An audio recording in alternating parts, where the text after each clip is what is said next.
El libro Tras las líneas sintetiza buena parte de las preocupaciones del autor, como qué difícil es leer y qué fácil pensamos que es, cómo ha cambiado la lectura en pocos años y lo que nos espera. El autor dice, se sentirá satisfecho si estas líneas abren puertas a la reflexión, si aportan sugerencias y reflexiones para ayudar a todos a ser más conscientes de la fragilidad de la comprensión, de los intereses que tienen siempre en la lectura y la convencionalidad de los discursos. ¿Qué es leer? Leer es comprender, y para esto es necesario desarrollar destrezas mentales o procesos cognitivos, tales como anticipar lo que dirá el escritor, aportar nuestros conocimientos previos, hacer hipótesis y verificarlas, construir significados. A este conjunto de destrezas le llamamos alfabetización funcional, y a quien no puede comprender la prosa, aunque pueda oralizarla en voz alta, le llamamos analfabeto funcional. Diversidad. La diversidad ofrece datos empíricos y detallados, y teorías poderosas, pero nos dice más bien poco o nada del componente sociocultural, de las formas particulares que adopta la lectura en cada contexto. Nos habla de las diferentes formas que tenemos para leer un poema, una noticia, las instrucciones del microondas o la Biblia. Un verbo transitivo. Para cada género discursivo, el poema, la noticia, las instrucciones, leer y escribir cumplen funciones concretas. El lector y el autor asumen roles específicos.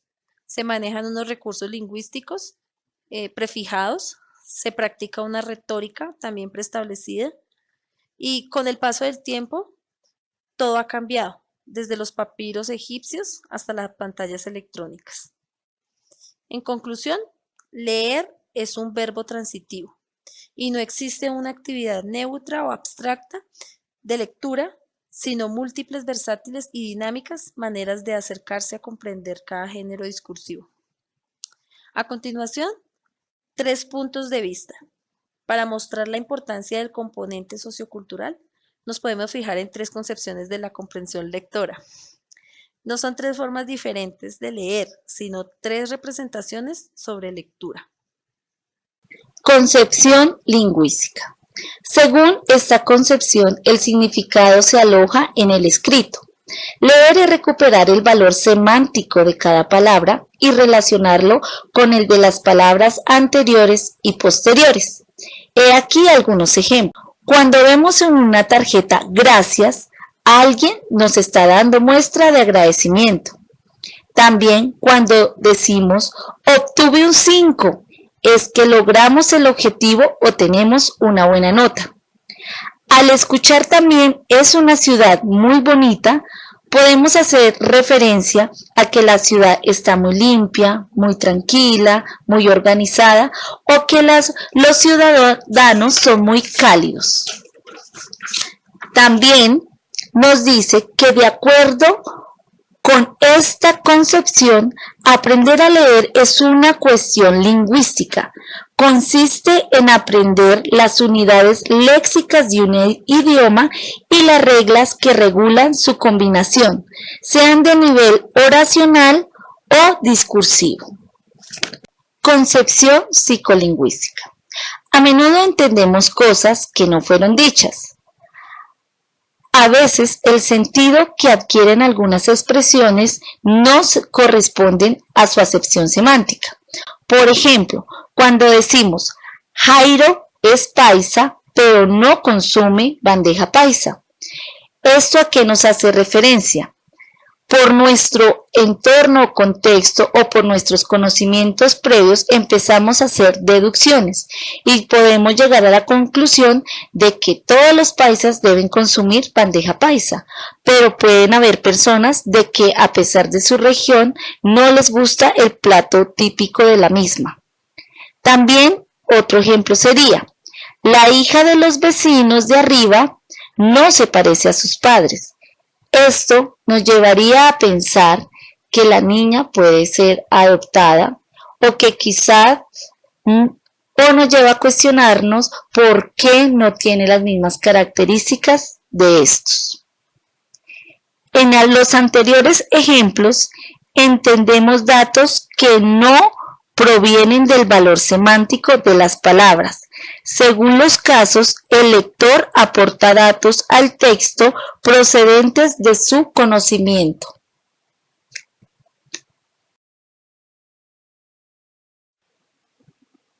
Lo dicho y lo comunicado. Los escritos no dicen nunca explícitamente todo lo que los lectores entendemos, ya que sería muy insoportable que el autor escribiera todo al pie de la letra para que nosotros lo entendiéramos. La comunicación humana es inteligente y funciona de manera económica y práctica. Basta con decir una pequeña parte de lo que queremos comunicar para que el interlocutor comprenda todo. Por ejemplo, cuando vemos un titular como Maduro cierra frontera con Colombia, sin necesidad de irnos a leer cada parte de la noticia como tal, entendemos que ya se va a ver afectada la economía, las relaciones, la política por este fenómeno que está sucediendo. 3. La teoría de los esquemas. El experimento muestra cómo funciona la mente. Todo lo que sabemos está almacenado en la memoria, en forma de esquemas de conocimiento o paquetes de datos, interconectados entre sí. Al leer, los abrimos y cerramos como si fueran archivos informáticos. Un ejemplo es cuando estamos leyendo alguna novela y aparece una oración como Hernán fue a comer a un restaurante.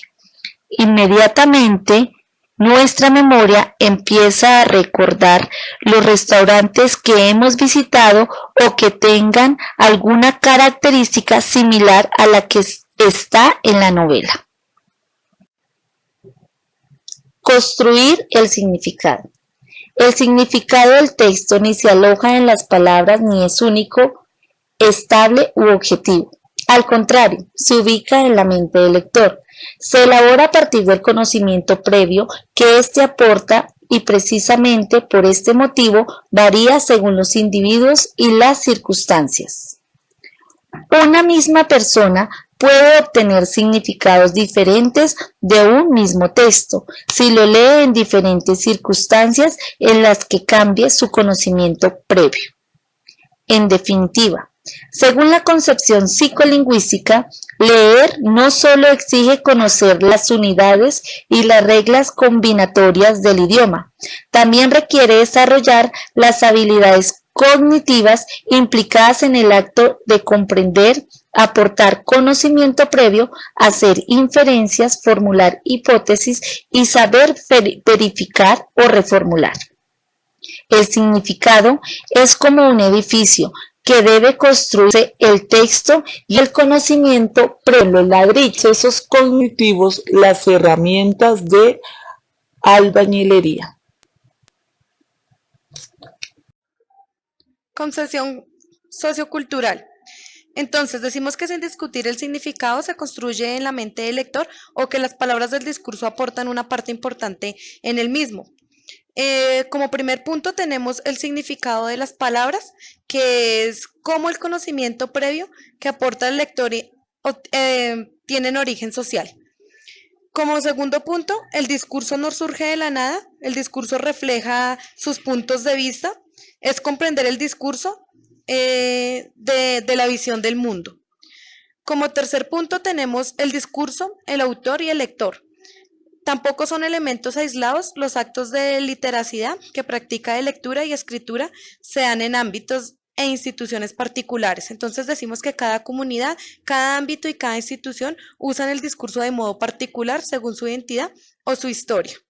Entonces tenemos un ejemplo que es un gracias, digamos un gracias si está escrito en un bote de basura o un gracias si está en una máquina de café expreso. Entonces, el gracias del bote de basura decimos que es para, pues ya sabemos que es para botar lo que tenemos ahí, los residuos. Y el gracias del café express es que nos indica que ya terminó la función. También tenemos otro ejemplo que es de un 7, entonces es muy diferente si este 7 lo obtenemos en España o en Chile. ¿Por qué? Porque en Chile la nota más alta es un 7 y en España un 7 no es ni bajo, pero tampoco es la mejor nota. Vamos con otros ejemplos, que es, bueno, es las mismas expresiones, pero cambian el significado según el lugar. Entonces, y también según cómo nosotros lo digamos. Entonces, por ejemplo, me caso la semana que viene. Entonces eso tenemos que tener en cuenta la religión, el lugar donde lo vamos a realizar, el tiempo en que lo vamos a realizar. Tenemos también otro que es suelo acostarme y levantarme pronto. Entonces lo mismo, también tenemos que tener en cuenta en qué lugar estamos, si estamos en España, en Rusia, en Arabia, bueno, en qué parte del mundo nos encontramos. Otro ejemplo que este es según las palabras que quieren significado particulares a partir del contexto. Entonces, una de estas es había varios autóctonos o indígenas. ¿Qué quiere decir? Bueno, que tienen un significado en particular. Entonces, son pueblos o gentes originarios del mismo país en que viven y originario del país de que se trata respectivamente. Tenemos otro ejemplo que es un punto de encuentro. Entonces, un punto de encuentro, entonces es según el punto en unos países, el punto es de los aeropuertos. Y en otros países, como en Colombia, que el punto de encuentro es si de pronto hay un terremoto, algo así, es para nosotros, sabemos que ahí es para reunirnos, si llega a suceder. Entonces, tenemos el concepto. Entonces el concepto es la literacidad, es lo que abarca, lo que relaciona todo con el alfabeto. Entonces tenemos el código escrito, tenemos los géneros discursivos, los roles del autor y el lector, las formas de pensamiento, la identidad y el estatus como individuo, los valores y las representaciones culturales. Entonces el código escrito son las reglas lingüísticas que gobiernan la escritura. En esto tenemos, por ejemplo, la ortografía, la sintaxis, la morfología y los párrafos. En los géneros discursivos, entonces las convenciones de cada tipo de discurso, como la carta, el informe, el soneto, entre otros. Las formas los roles del autor y el lector. Entonces en este son la función que desempeñan los interlocutores. Entonces decimos que es tratamiento, referencias, grado de subjetividad. Tenemos las formas de pensamiento, que son los procedimientos de observación de la realidad. Entonces, en este tenemos el punto de vista, el enfoque y los métodos. Tenemos la identidad y los estatus como individuo, colectivo y comunidad. Entonces, son los rasgos y los atributos. Entonces, en este encontramos el estatus, el poder, los valores y el reconocimiento. Y tenemos los valores y representaciones culturales, que son los rasgos y los atributos de cualquier elemento de realidad. Entonces, en estos encontramos la religión, el deporte, la ecología, la política. Tenemos la perspectiva histórica, que finalmente la literacidad también adopta una perspectiva diacrónica. Es el uso de la escritura provoca cambios profundos en la comunidad. Entonces, la manera como hoy leemos y escribimos debe ser atendida como una herencia histórica. A continuación, nuestro segundo capítulo, comprender la ideología. Para iniciar, democracia y discursos. La democracia se basa en la capacidad de comprender en habilidades de lectura, comprensión y reflexión de los ciudadanos. Al oír algunos discursos nos damos cuenta de las opiniones discriminatorias que se formulan. El problema es que los discursos no siempre son tan transparentes, en ocasiones son mencionados o escritos con más sutileza. Por ejemplo, estoy en contra de la igualdad de la mujer. Para que suene más sutil sería, es lo más natural que la mujer cuide de sus hijos, puesto que los parió. O, votaré en contra del aborto. Más sutil sería, estoy a favor de la vida y no de la muerte. Explorando la ideología. Solo una palabra basta para sugerir la actitud del autor. Ejemplos. El ideal de la democracia se desarrolló en Grecia. La falacia de la democracia se desarrolló en Grecia. Aquí podemos observar en la primera que para el autor la democracia es un ideal, mientras que en la segunda para el autor la democracia es una falacia. También hay que tener mucha cultura para descubrir lo que hay detrás de las líneas. Detrás de las líneas. Algunos autores denominan metafóricamente este tipo de comprensión como lo que hay detrás de las líneas. Se distinguen tres planos: las líneas, entre líneas y detrás de las líneas. Comprender las líneas de un texto se refiere a comprender el significado literal. Entre líneas se refiere a todo lo que se deduce de las palabras, aunque no se haya dicho explícitamente. Y detrás de las líneas es la ideología, el punto de vista, la intención y argumentación que apunta el autor. Crítica a la objetividad. Todos los discursos se dicen o escriben en un lugar y momento determinado. Tienen un autor que vive, habla, escribe y pertenece a una comunidad en particular. Esta comunidad tiene una forma de ver el mundo que ninguna otra comunidad comparte. Forzosamente, los discursos muestran siempre un punto de vista sesgado. Los discursos neutros, objetivos o desinteresados no existen. Las disciplinas que se presentan como objetivas o empíricas también están limitadas por la mirada particular que tiene su autor. Ciencia, periodismo y justicia. El paso del tiempo muestra las circunstancias inevitables de cualquier discurso. Los años muestran su localización en el tiempo y su parcialidad. Se hunde así la sensación de valor absoluto o atemporalidad. Hoy cualquier teoría científica se considera provisional, perfectible y revisable. La comparación entre noticias también de la diversidad. ¿Cómo cambia una declaración política formulada por un medio u otro? Cada periodista ve los hechos desde sus intereses. Las noticias y los artículos también están situados y atienden a intereses y percepciones personales. Los discursos jurídicos tienen también aura de imparcialidad, como los han escrito, firmado, votado y aceptado millones de personas, son aparentemente más objetivos. Pero, según Casani, dice que estos discursos deben ser mirados con una mirada crítica, para así descubrir el significado que hay tras las líneas. Mirar la realidad. Como hemos visto, el significado de un escrito no se ubica en el texto, sino en la mente. Lo construimos con los datos del discurso, pero también con conocimientos previos. Varios lectores entienden significados diferentes leyendo un mismo texto. Para cualquier texto no existe un significado, sino múltiples interpretaciones. Cada lector construye su interpretación a partir de su relevancia y plausibilidad. Cada interpretación individual es cierta.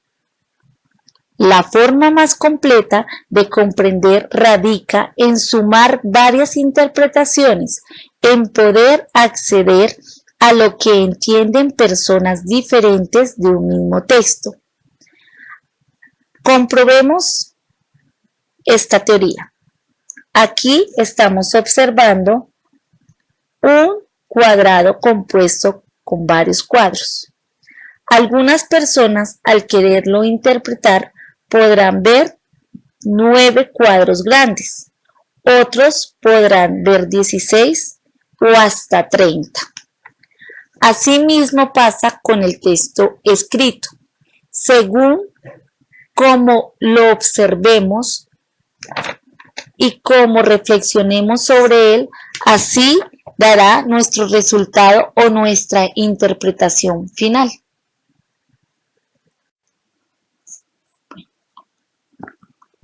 La trampa del lenguaje. Casani nos hace referencia de los efectos que causan las palabras, con un ejemplo sencillo de un titular de noticia.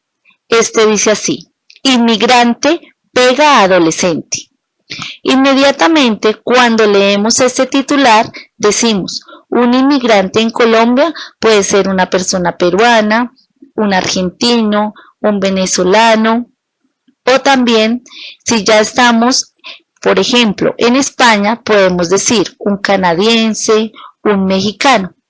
Al decir esto, podemos decir: el inmigrante es una persona que no cuenta con dinero, tampoco tiene trabajo, además está sin papeles. Y esto quiere decir que agredió a un inocente adolescente.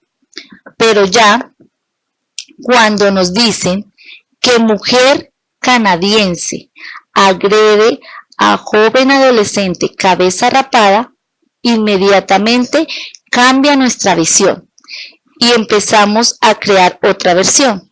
Podemos pensar: la canadiense es una mujer de dinero que quizás se desplazó a otro país para abrir empresa y que agredió al cabeza rapada porque éste quería agredirla o robarla. Asimismo, nos dice qué pasa con los escritores, ya que deben elegir cuidadosamente las palabras como las anteriores para producir los efectos que desean. Interpretaciones de la comunidad. Entonces, leer y aprender es también una tarea social. Nosotros debemos de estar enterados de lo que está sucediendo en nuestra sociedad día a día, de cómo nosotros interpretamos una noticia. No todos tenemos la misma capacidad de comprenderla, o sea, no todos tenemos el mismo punto de vista, todos pensamos diferente.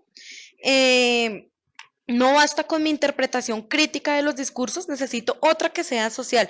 Solo la suma de todas las interpretaciones puede alcanzar cierto nivel de comprensión. Es, por ejemplo, si estoy con mi familia, cuando leemos una novela o vemos una película, entonces nos interesa es conocer la interpretación de las personas más cercanas. O un ejemplo en sociedad es cuando los obispos vinculan los casos de maltrato y violencia doméstica con los que dominan la revolución sexual de los años 70. Entre los frutos amargos de aquel movimiento sitúa el alarmante aumento de la violencia sobre las mujeres. Entonces decimos que ni es cierto que antes no existiera el maltrato hacia la mujer, ni mucho menos que fuéramos más felices cuando la sexualidad se reducía a la reproducción. Entonces, tenemos también la canción es leer entre líneas, o sea, se refiere a la comprensión literal, requiere procesar las estructuras sintácticas, recuperar la elipsis del prefijo. Entonces, también requiere saber elegir la acepción correcta de cada palabra, es comprender el valor sintáctico de las preposiciones. Leer entre líneas se refiere a la capacidad de recuperar lo implícito. Entonces, decimos que es construir ese significado. Tenemos, por ejemplo, la capacidad de recuperar las connotaciones de las palabras. Por ejemplo, besar. ¿Qué es besar? Decimos que es amor, felicidad, acuerdo y continuidad. ¿Pero qué es reñir? Entonces, reñir podemos decir que es lo contrario, es odio, tristeza, discusión, pelea. También tenemos otro que es bailar, es algo que hacemos con música, placer y satisfacción. Y desfilar pertenece a los actos militares, es formar, escrito y serio. Tenemos estos versos de Joan Manuel Serrat, que es Cada loco con su tema. Entonces, pues vamos a escuchar un pequeño fragmento de esta canción. Cada loco con su tema, que contra gusto no hay disputa. Artefactos, bestias, hombres y mujeres, cada uno es como él, cada quien es cada cual, y baja las escaleras como quiere, pero puestos a escoger, soy partidario